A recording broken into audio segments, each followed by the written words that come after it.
और कार्यक्रम में लगातार जब भाषण ही भाषण चलते हैं तो सुनने वाले परेशान हो जाते हैं, लेकिन भाषण करवाना इसलिए जरूरी है कि हमारे पूर्वजों ने कौन से कीर्तिमान स्थापित किए,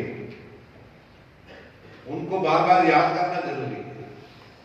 वो चाहे हमारे समाज के उत्थान के लिए बाबा साहब के द्वारा इस राष्ट्र को जो सेवाएं दी उनका स्मरण हो, चाहे हमारे डीडवाना के मेघवाल समाज और इस छात्रावास भवन के प्रारंभ से लगाकर अब तक की जो यात्रा है उसमें जिन जिन महानुभावों ने योगदान दिया उनका स्मरण करना ये इसलिए जरूरी है कि आने वाली पीढ़ी को ध्यान में रहे कि आज हम जिन परिस्थितियों का रोना रोते हैं, बाबा साहब के सामने जितनी चुनौतियां थी उतनी चुनौतियां उसका 2% भी आज नहीं है। हम सौभाग्यशाली हैं, स्वतंत्र देश में बाबा साहब द्वारा निर्मित संविधान के द्वारा प्रदत्त सुविधाओं के आधार पर हम बहुत सुखी जीवन जी रहे हैं।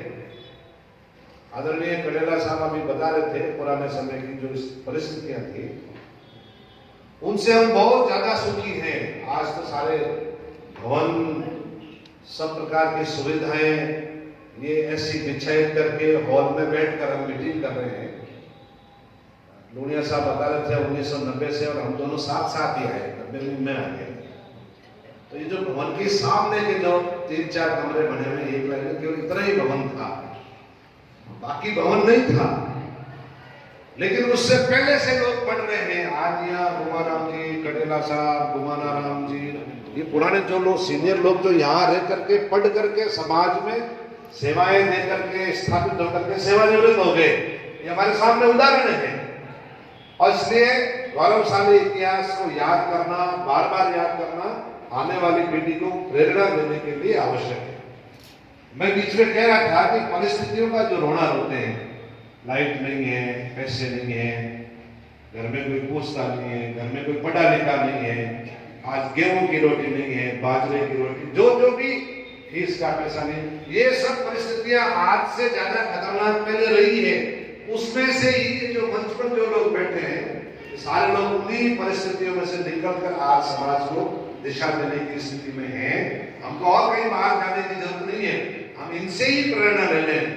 पाटिल साहब बैठे IIT, MTech IIT से है। दुनिया साहब कितने वर्षों से डिमोना में LIC में एक नाम इन्होंने कमाया है। गुमान जी बैंक में किसी जाति वर्ग का व्यक्ति जाओ, गुमान जी की बैंक की सेवाओं को याद करता है। हमारे हेमाराम जी प्रिंसिपल साहब ने शिक्षा विभाग की कोई बात कहीं संगोष्ठी कहीं होगी तो आप आगे रहते। हमारे शिक्षक साथी बहुत सारे मंच पर गोमाराम जी ने बिजली विभाग में जो लड़ाई झगड़ा करके समाज के लोगों का भला किया, एक एक के बारे में हम सोचेंगे ना तो बहुत सारे कीर्तिमान उन्होंने स्थापित किए। तो बाहर जाने की बजाय हमारे समाज में ऐसे लोग हैं जिनकी अच्छी बातें, जिनकी अच्छाई, जिनकी मेहनत, उनसे हम सीखें, स्वयं आगे बढ़े, अपने परिवार को आगे बढ़ाएं, अपने समाज को आगे बढ़ाएं।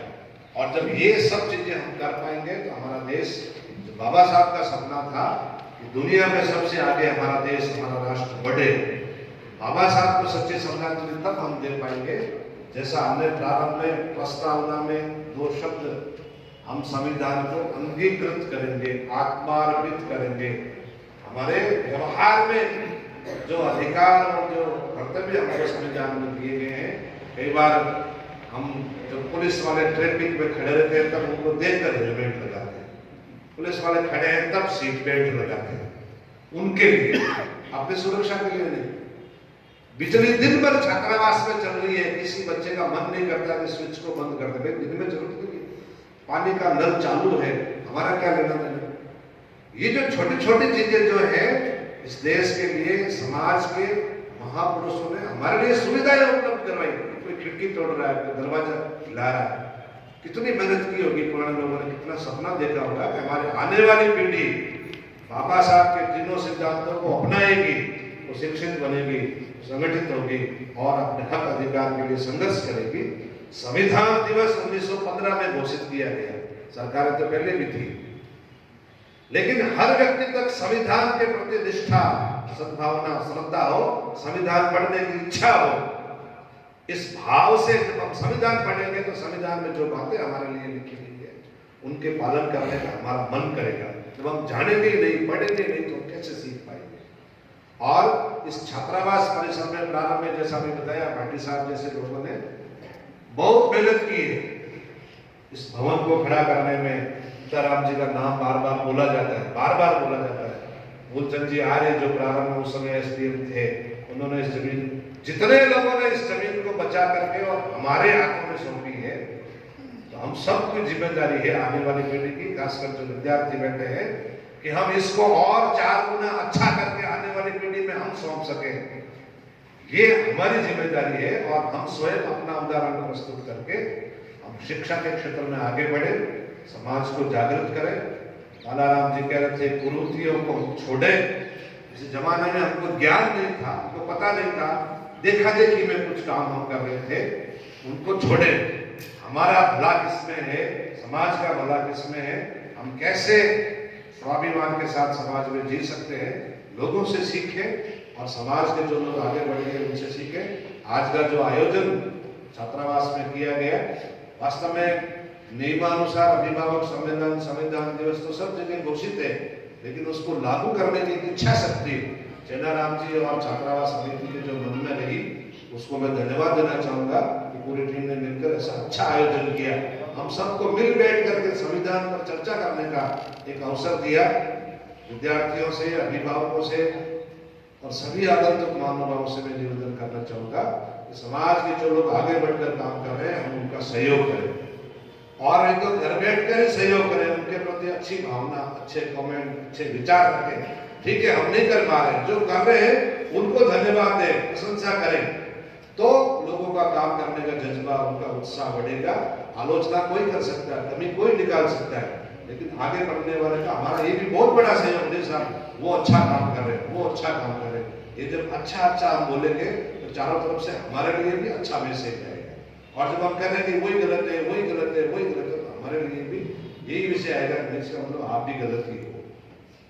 सकारात्मक सोचें, सबको आगे बढ़ाने की भावना रखें और बाबा साहब का संविधान जो दुनिया में एक कीर्तिमान है, उसकी यश पताका सारी दुनिया में फैलाने के लिए हम भी सहभागी बने, इसको अंगीकृत करें, आत्मार्पित करें और संविधान का जो मूल भाव है, समाज का अंतिम व्यक्ति भी समाज के बराबर में आए। आज तो छुआछूत की, अस्पृश्यता की जो समस्या है, मैं अभी पूरे जिले में घूमता हूँ, तो जो नागौर जिले का उधर का हिस्सा है, वहाँ अभी भी शिक्षा के अभाव के कारण कम है। हमारा इधर का क्षेत्र उनसे एडवांस है। ये हमारे जो सामने और समाज के जो लोग बैठे लोग हैं, इनकी मेहनत का परिणाम है। ये बहुत अच्छा स्थान हमको मिला है, इसका सब लोग समाज हित में उपयोग करें। ऐसे आयोजन होते रहे और हम सब लोग जो भी समाज में सहयोग करने की स्थिति में, वो मन वचन कर्म तन मन धन पूर्वक सहयोग करें। हम सबको बुला करके भी मान सम्मान दिया, उसके लिए बहुत बहुत धन्यवाद। जय हिंद, जय भीम, जय भारत।